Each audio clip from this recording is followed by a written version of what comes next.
औज़ुबिल्लाहिमिनश्शैतानिर्रजीम बिस्मिल्लाहिर्रहमानिर्रहीम। अस्सलाम वालेकुम व्यूअर्स, उम्मीद है कि आप खैरियत से होंगे। मैथ की एक्सरसाइज 3.3 का क्वेश्चन नंबर 1 करेंगे आज हम। और इसके अंदर जो वैल्यू गिवन है वो हम यहाँ पे राइट आउट कर लेते हैं। ए की वैल्यू गिवन है, ए इज इक्वल है 1 2 3 और 4। ये ए की वैल्यू गिवन है हमें, और अब इन्होंने कहा हुआ है, यानी कि यही इनकी वैल्यूज़ हैं, हमने फाइंड करना है। यानी कि जो इसकी अंदर लिखा है, find the following relation in A, state the domain and range of each relation. यानी कि डोमेन और रेंज ये हमने फाइंड आउट करनी है रिलेशन के मुताबिक। तो ये व्यूअर्स हमें ए की वैल्यू गिवन है और हमने जो चीज़ फाइंड आउट करनी है वो है डोमेन और रेंज।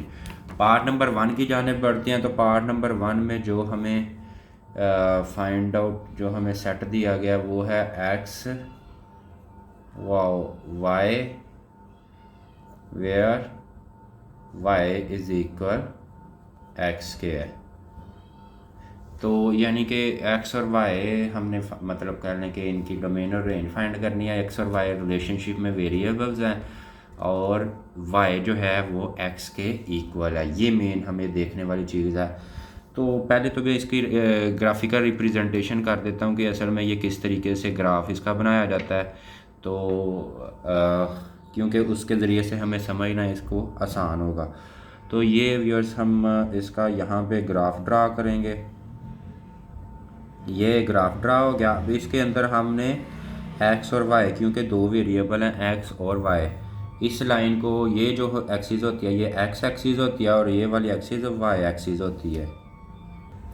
अब ये जो पॉइंट होता है ये तो 0 पॉइंट होता है। इसके बाद इसको क्योंकि ये वैल्यू ए की गिवन है 4 तक, तो इस पॉइंट को 1 पॉइंट, फिर ये पॉइंट 2 हो जाएगा और ये पॉइंट 3 हो जाएगा, इसको 4 पॉइंट लिख देंगे। और इसी तरह दूसरी साइड पे अगर चलेंगे तो वहाँ पे भी वाई में भी ये 1 और ये 2 और ये 3 और ये 4 पॉइंट हमने दे दिए, क्योंकि इसकी जो ए के सेट की वैल्यू 1 2 3 4 है। अब हमें ये कहा गया कि हमने जो इसकी डोमेन और रेंज फाइंड करनी है वो इस तरीके से फाइंड करनी है कि वाई जो है वो एक्स के इक्वल है। तो वाई इज इक्वल एक्स, इसको हाईलाइट कर लें कि वाई को एक्स के बराबर रखना है। इसका मतलब है अगर एक्स 1 है तो वाई भी 1 है, क्योंकि वाई जो है वो एक्स के बराबर है। अगर एक्स 1 है तो वाई भी 1 है। तो ये पॉइंट एक आएगा जहाँ पे ये लिख देते हैं। तो ये पॉइंट आ जाएगा जहाँ पे क्या है, एक्स भी 1 है और वाई भी 1 है। तो इसका मैं सेट क्रिएट कर देता हूँ कि ए इज इक्वल है, पहला सेट बन गया 1 और 1, ठीक है जी। उसके बाद हम दूसरा सेट बनाएंगे। दूसरा सेट कौन सा बनता है, एक्स भी 2 है और वाई भी 2 है, यानी कि यहाँ पे बनेगा, क्योंकि हमें जो प्रॉपर्टी दी हुई है वाई इज इक्वल एक्स है, उसके मुताबिक अगर एक्स 2 है तो वाई भी 2 है। तो यहाँ पे हम दूसरा सेट राइट डाउन कर लेंगे, यानी एक्स भी 2 है और वाई भी 2 है। इसके बाद हम तीसरे सेट की जाने बढ़ते हैं। तो तीसरे सेट में भी 3 और 3 हो जाएगा, क्योंकि वाई इज इक्वल एक्स है। तो 3 अगर एक्स रखेंगे तो वाई भी 3 रखेंगे, तो यहाँ पे आ जाएगा 3 वाओ 3। और इसके बाद 4 और 4 का एक सेट बनेगा, तो 4 वाओ 4 का एक सेट बन गया। तो ये व्यूअर्स हमारा जो डाटा है हमने ग्राफ बना के इसको प्रेजेंट कर दिया है। अब हम इसकी डोमेन और रेंज देखेंगे। डोमेन आप सादा लफ्ज़ों में समझ लें कि डोमेन है एक्स एक्सिस वाली वैल्यूज़। तो वो कौन सी हैं, यानी कि जो पहली वैल्यूज़ है ना इसमें सिंपली वो एक्स एक्सिस की हैं, क्योंकि पहली वैल्यू वैसे भी हमें पता है हमने पहले एक्स वाली वैल्यू रखी थी और यहाँ पे एक्स एक्सिस वाली वैल्यू है 1 2 3 और 4। तो डोमेन क्या हो जाएगी, 1 2 3 और 4। और इसी तरह अगर रेंज की बात करें तो रेंज भी यही वैल्यूज़ आ रही हैं, क्योंकि ये देखें 1, क्योंकि सेकंड वैल्यू जो है वो वाई एक्सिस है 1 2 3 4। तो इसकी रेंज भी 1 2 3 और 4 बन जाएगी। तो ये व्यूअर्स इसका पार्ट नंबर 1 हमने हल कर लिया। आगे पार्ट नंबर 2 की जाने बढ़ेंगे। तो पार्ट नंबर 2 में हम देखते हैं कि हमें पूछा क्या गया है। तो पार्ट नंबर 2 में हमें जो फाइंड आउट करना है वो है एक्स वाई, तो आगे है y plus x is equal है 5 के। यानी कि ऐसे हमने सेट क्रिएट करना है कि अगर y और x को ऐड किया जाए तो 5 बनता है। तो इसकी ग्राफिकल रिप्रेजेंटेशन भी हम कर सकते हैं, सारों की कर सकते हैं। तो मैं कर देता हूँ ताकि ये एक अच्छी प्रेजेंटेशन हो जाती है क्वेश्चन की। अगर हम इसको ना भी बनाएं तो हमारा काम चल सकता है। तो वही तरीका है, एक्स एक्सिस ये है, वाई एक्सिस ये है। यहाँ पे क्योंकि ये है डाटा वही है 1 से लेके 4 तक, तो 1 2 3 4 यानी 1 2 3 4 ग्राफ सेम ही बन गया। ये 0 पॉइंट होता है 1 2 3 4 1 2 3 4। तो ये एक्स एक्सिस और वाई एक्सिस हमने दोनों बना लिए हैं। अब आगे हम देखते हैं। तो यहाँ पे हम देख रहे हैं कि हमें कहा गया कि y plus x is equal है 5 के। ये यानी कि वैल्यू है कि y और x को अगर ऐड किया जाए दोनों को तो वो 5 के बराबर आना चाहिए। तो कहाँ पे है ये चीज़ें? अगर x हम रखें 1 तो y क्या रखना चाहिए? y ज़ाहिर बात है 4 रखेंगे तो फिर ही 5 के इक्वल आएगा, क्योंकि अगर दोनों को ऐड किया जाए तो 5 के इक्वल आना चाहिए। तो 1 में अगर 4 ऐड किया जाए तो फिर ही 5 बनता है। तो अगर x 1 रखेंगे तो y ऑटोमेटिकली 4 रखेंगे ताकि x और y को प्लस करके 5 आ जाए। इसी तरह दूसरे सेट की जानिब रखें। अब x अगर हम 2 रखें तो y ऑटोमेटिकली हमें पता चल रहा है कि 3 रखेंगे, क्योंकि यहाँ पे 2 और 3 5 होता है। इसी तरह अगर x 3 रखेंगे तो y 2 रखेंगे तो फिर 3 और 2 5 आएगा। और इसी तरह अगर x 4 रखेंगे तो y हमें 1 रखना पड़ेगा ताकि दोनों को ऐड करने के बाद y plus x is equal 5 आ जाए। तो अब मैं इसके यानी कि सेट बना लूँगा कि अब इसको हम शो कर लेते हैं। पहले क्वेश्चन को हमने a के साथ शो किया था, इसको हम b के साथ कर लेते हैं। तो b इज़ इक्वल आ गया 1, पहला तो सेट आ गया 1 और 4 का। ये देखिए ना, जहाँ पे x 1 है और y 4 है तो 1 और 4 का सेट आ गया। और दूसरा सेट जो आया है वो y को, हाँ x को हमने 2 रखा था तो y को 3 रखा था, तो 2 और 3 आ गया। और तीसरा सेट जो है वो 3 और 2 का आएगा, क्योंकि x को हमने 3 रखा है और y को 2 रखा है। और इसी तरह चौथा सेट जो है x को 4 रखा है और y को 1 रखा है, तो 4 वाओ 1 हो जाएगा।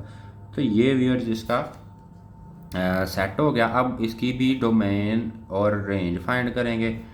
और डोमेन क्या होगी? इसी तरह वो भी 1 2 3 4 है, 1 2 3 और 4 है। इसी तरह और क्योंकि ये देखिए 1 2 3 4, और इसी तरह अगर इसकी रेंज निकाली जाएगी तो वो भी 1 2 3 4 ही आएगी। तो 1 2 3 4 इसकी रेंज भी आ गई। तो ये व्यूअर सिंपल सा इसका भी सोल्यूशन हो गया। आगे बढ़ेंगे पार्ट नंबर 3 की जानिब। तो पार्ट नंबर 3 में जो सबसे पहले तो हम देखते हैं कि वैल्यू क्या है। पार्ट नंबर 3 यहाँ पे मैं राइट डाउन कर रहा हूँ। इसमें हमें कहा गया है कि x और y हम जबकि x plus y is smaller than 5, यानी कि 5 जो है इनसे बड़ा है, कि अगर दोनों को ऐड करें तो 5 से छोटा अदद ही बने। अगर मैं इसका ग्राफ बनाऊं तो क्या बनेगा? यानी कि ये इसका ग्राफ हो गया और इसका वही चीज़ें हैं। यहाँ पे x को प्रेजेंट करेंगे, यहाँ पे y को। ये 0 पॉइंट है 1 2 3 4 2 3 4 x एक्सिस पे, और 1 2 3 4 1 2 3 4 y एक्सिस पे। अब हमें जो गिवन डाटा है वो ये है कि अगर x प्लस y यानी दोनों को जमा किया जाए तो 5 से छोटा ही आए। तो हमने इस चीज़ का ख्याल करना है कि 5 से छोटा ही रखना है। तो पहले तो हम x को भी 1 रख लें तो y को भी 1 रख लें, तो ये 5 से छोटा ही है। ठीक है जी। उसके बाद अगर हम x को 1 रखें और y को 2 रखें तो फिर भी ये 5 से छोटा ही रहता है, क्योंकि हमने वो सारी सेट देखने हैं जो 5 से छोटे हों। यानी दोनों को एक्स को 1 रखें वाई को 1 रखें फिर भी 5 से छोटा ही है, और एक्स को 1 रखें वाई को 2 रखें फिर भी 5 से छोटा ही है, क्योंकि 1 और 2 भी 5 से छोटा होता है, 3 बनता है। अगर एक्स को 1 रखें और वाई को 3 रखें तो वो भी 5 से छोटा ही बनता है ये सेट। तो ज़्यादा कन्फ्यूजन ना, इसलिए मैं पहले ये तीनों लिख देता हूँ। पहला सेट क्या आ गया 1 और 1, और इसके बाद जो दूसरा सेट आएगा वो क्या आएगा 1 नहीं एक्स है और ये 2 हो जाएगा, यानी 1 और 2 हो गया। और तीसरा सेट है 1 और 3 हो गया। और इसके बाद अगर 1 और 4 रखें, यानी एक्स 1 ही रहे और वाई 4 रख दें, तो ये 4 1 5 हो जाता है। तो 5 से हमने छोटा ही रखना है, 5 के बराबर भी नहीं रखना, 5 से छोटा ही रखना है, तो ये हम सेट नहीं क्रिएट करेंगे। आगे हम एक्स को 2 रख लेते हैं और वाई को जो है वो 1 रख लेते हैं। तो x को 2 और y को 1 रखेंगे तो x आ गया 2 और y 1 आ गया, और x 2 रखेंगे तो y को 2 रखें, क्योंकि 2 फिर भी 4 ही बनता है, 5 से छोटा ही रहता है। और अगर x को 2 रखें और y को 3 रख दें तो ये 5 हो जाएगा, तो 5 से हमने छोटा ही रखना है, तो ये एक्सेप्टेबल नहीं है। अब हम x को 3 रखते हैं और y को 1 रखते हैं, तो फिर भी ये 5 से छोटा ही है, 3 और 1 4, और 3 और 2 रखेंगे तो ये 5 हो जाएगा, तो ये नहीं सही। इसके बाद ये ही सेट है, क्योंकि अगर ये 4 के साथ कुछ भी रखें तो वो 5 के बराबर हो जाता है, तो ये हमने नहीं रखना। तो ये टोटल सेट बिल्डिंग है। तो 1 और 3 तक हमने रखनी थी। अब 2 और 1 रखेंगे, यानी x जहाँ पे 2 रखा है और y 1 रखा है, और इसके बाद x2 और y भी 2 रखा है, यहाँ पे x भी 2 रखा, y भी 2 रखा, और यहाँ पे x3 रखा है और y 1 रखा है, ये भी हम लिख लेंगे x3 और y 1 रखा है। तो ये व्यूअर्स हमारे टोटल सेट बिल्डिंग हो जाएगी। अब यहाँ पे देखें इसकी डोमेन जो है वो 4 तक नहीं जा रही, 1 2 और 3 ही इसकी डोमेन है, यानी 1 और 2 और 3 इसकी डोमेन आ गई। और अगर रेंज की बात करें तो वो भी 1 और 2 और 3 ही है, यानी 1 3 2 वगैरह। तो इसका मतलब ये हुआ इस क्वेश्चन की डोमेन और रेंज है वो 1 2 और 3 आएगी। तो ये पार्ट नंबर 3 भी हमारा कंप्लीट हो चुका है। पार्ट नंबर 4 की जाने पड़ेंगे। तो पार्ट नंबर 4 में जो क्वेश्चन गिवन है वो पहले राइट डाउन कर लेते हैं। तो हमें ये कहा गया है कि x और y जहाँ पे x plus Y is greater than 6, यानी x और y को अगर ऐड किया जाए तो वो 6 से बड़ा हो। तो ये भी हम ग्राफ यहाँ पे बना लेते हैं। मैं यहाँ पे सॉरी ये मैं शो नहीं किया वीडियो में, तो मैं दोबारा इसको बता देता हूँ। ये हमें जो क्वेश्चन गिवन है वो क्या गिवन है, तो हमें क्वेश्चन दिया हुआ है ये पार्ट नंबर 6 हम कर रहे हैं। तो इसके अंदर उन्होंने कहा कि x plus Y is greater than 6 हो, यानी कि ये अगर दोनों को ऐड किया जाए तो ये 6 से बड़ा हो। तो हमने सिर्फ वही यहाँ पे पेयर लेने हैं जो x और y को ऐड करके 6 से बड़े हो रहे होते हैं। तो ये व्यूअर्स ग्राफ ड्रा हो गया। x is y, x is 0.1 2 3 4 1 2 3 4 1 2 3 4 1 2 3 और 4 एक्स एक्सिस और वाई एक्सिस हमने ड्रॉ कर लिए। अब हमने देखना है जहाँ पे हमने सिर्फ वही जोड़े लेने हैं जहाँ पे एक्स और वाई दोनों को अगर ऐड किया जाए तो वो 6 से बड़ा हो, यानी कि अगर एक्स को ऐड करें एक्स और वाई को तो वो 6 से बड़ा हो। तो सबसे पहले हम देखते हैं कि वो कौन से जुड़े हो सकते हैं। सबसे पहले तो हम x को 1 लें और y को 4 भी लें, क्योंकि 1 2 तो छोटे हैं, 3 भी छोटे हैं, 4 भी लें तो फिर भी ये 1 और 4 5 बनता है। तो हमें क्या चाहिए 6 से बड़ा, 6 भी नहीं चाहिए। सॉरी ये क्वेश्चन में यहाँ पे 6 नहीं, यहाँ पे 5 है, यानी कि 5 से बड़ा चाहिए। तो यानी कि अगर x और y को x प्लस वाई करें तो वो 5 से बड़ा आए। तो 1 और अगर 4 भी लें तो फिर भी ये 5 आता है, 5 से बड़ा नहीं आता। अब 2 और 4 लें तो फिर ये 6 हो जाता है, यानी x 2 ले लें और y को 4 ले लें तो ये 6 हो जाता है। तो इसलिए ये 5 से बड़ा है। तो पहला तो ये हो जाएगा। तो इसको हम प्रेजेंट कर लेते हैं c के साथ। डी के साथ, क्योंकि ये फोर्थ पार्ट है, ये सी के साथ प्रेजेंट कर लें थर्ड पार्ट, और ये कर लिया हमने डी के साथ प्रेजेंट कर लेते हैं इसको फोर्थ पार्ट। अच्छा, इसके अंदर देखें कि एक जोड़ा बन गया कि x2 लें और y4 लें, 2 और 4 ले लिया, ये 6 हो गया यानी 5 से बड़ा हो गया। दूसरा हम लेंगे 3 को ले लेते हैं, 3 और 3 लें तो ये 6 हो जाता है, 3 और 3 लें तो ये 6 हो जाता है, तो 3 और 3 ले लिया। अब 3 के साथ हम 4 भी लें तो ये 7 हो जाता है यानी 5 से बड़ा हो जाता है, जो कि हमें रिक्वायर्ड है, तो हम ये भी ले लेंगे 3 और 4। तो ये 3 और 4 भी हमने राइट डाउन कर लिया। अगला पेयर देखते हैं, 3 तक हमने ले लिया, 4 और 1 ले तो 5 होता है, 4 और 2 लें तो ये 6 हो जाता है, तो हम 4 और 2 ले लेंगे, ये 6 हो गया। और 4 और 3 भी लिया जा सकता है, क्योंकि 4 और 3 लें ये भी 7 होता है, 5 से बड़ा ही है, तो 4 और 3 ले लिया। और आखिरी जो है 4 यहाँ से और 4 यहाँ से, सॉरी ये मैं प्रेजेंट भी नहीं किया, यहाँ पे पहले मैं राइट डाउन कर लूँ, 4 और 4 ले लिया, तो 4 और 4 का ये बनता था, 4 और 3 का ये बनता है, और 4 और 2 का ये बनता है। तो ये टोटल हमने पेयर जो हैं वो बना लिए हैं। तो उम्मीद है कि आपको इसकी समझ आ गई होगी। अब ये हमारे टोटल पेयर बन गए। अब हम इनकी डोमेन और रेंज निकालेंगे, जो कि हमें क्वेश्चन में पूछा हुआ है। तो डोमेन जो है वो इसकी क्या है, इसके अंदर ये देखें कि इसके अंदर 1 नहीं आ रहा, यानी कि जो पहली वैल्यूज़ हैं, क्योंकि ये मैंने बताया हुआ था ये x की वैल्यू होती है, जो फर्स्ट वैल्यू होती है। इसके अंदर 2 आ रहा है, 3 आ रहा है और 4 आ रहा है, 1 नहीं आ रहा, तो डोमेन इसकी 2, 3 और 4 हो जाएगी। इसी तरह हम रेंज की बात करें तो रेंज भी दूसरी वैल्यू होती है, 1, 4 है, 3 है, 4 है, 2 है, 3, 4, तो 2, 3 और 4 ही आ रही है इसकी रेंज भी, 2, 3 और 4। क्योंकि ये देखें इसकी हमने तरतीब करके लिख दिया है, वैसे ये देखें 4 है, यहाँ पे 4 इसकी रेंज में आ रहा है, हमें पता चल गया, और 3 आ रहा है, 3 लिख लिया, यहाँ पे 4 है ऑलरेडी हो चुका है, 2 है, 2 भी लिख लिया है, और 3 है, 3 लिख लिया है, 4 है, 4 लिख लिया, तो ये इसकी रेंज हो जाएगी। जी व्यूअर्स, तो उम्मीद है आपको इसकी समझ आ गई होगी। आगे क्वेश्चन नंबर 2 की जानिब बढ़ेंगे। तो क्वेश्चन नंबर 2 में जो हमें, मैं डाटा यहाँ पे बता देता हूँ, जो हमें क्वेश्चन गिवन है वो देख लेते हैं यहाँ पे।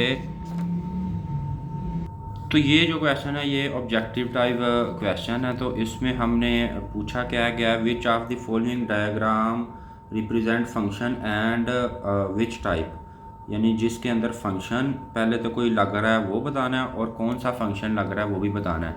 तो ये व्यूअर्स हमारा क्वेश्चन है। अब मैं इसका जो की के अंदर हमें सोल्यूशन गिवन है वो भी आपको शो कर देता हूँ। तो क्योंकि ये ऑब्जेक्टिव टाइप है, आपने ये याद रख लेनी है चीज़ कि पहले जो 1 1 होते हैं ना, यानी कि जो a है वो 1 के इक्वल है, b इज़ इक्वल 3 है, c जो है वो यानी कि उसकी डोमेन में आ रहा है, 5 की डोमेन में आ रहा है। तो यहाँ भी वो सेम ही सीन है, यानी सेकंड और जो थर्ड वाला है वो तो हैं बाइजेक्टिव है, यानी ये बाइजेक्टिव है कि दोनों एक दूसरे के सेम टू सेम आ रहे हैं, ये बाइजेक्टिव हो जाएंगे।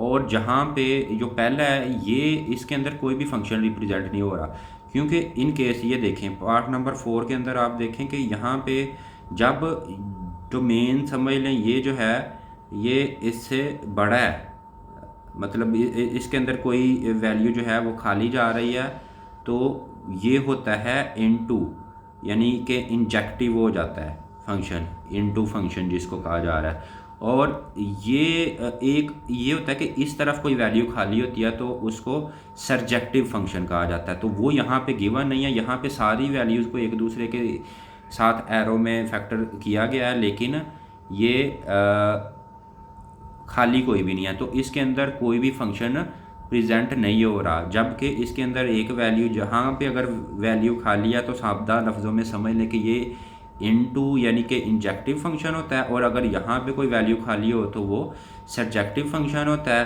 तो सरजेक्टिव फंक्शन वाला यहाँ पे कोई भी नहीं है, ये इनटू फंक्शन हो गया। और ये तो हमें पता है बाइजेक्टिव फंक्शन है, ये दोनों के अंदर बाइजेक्टिव फंक्शन है और इसके अंदर कोई भी फंक्शन प्रेजेंट नहीं किया जा रहा। तो ये व्यूअर्स इसका पार्ट जो है वो मुकम्मल हो चुका है। उम्मीद है आपको इसकी समझ आ गई होगी। तो बाकी हम क्वेश्चन नंबर 3 जो है उसको नेक्स्ट वीडियो में शो करते हैं। तो बाकी वीडियोस के साथ कनेक्टेड रहने के लिए चैनल को सब्सक्राइब करें और वीडियो को लाइक करें। जज़ाकल्लाहु खैर।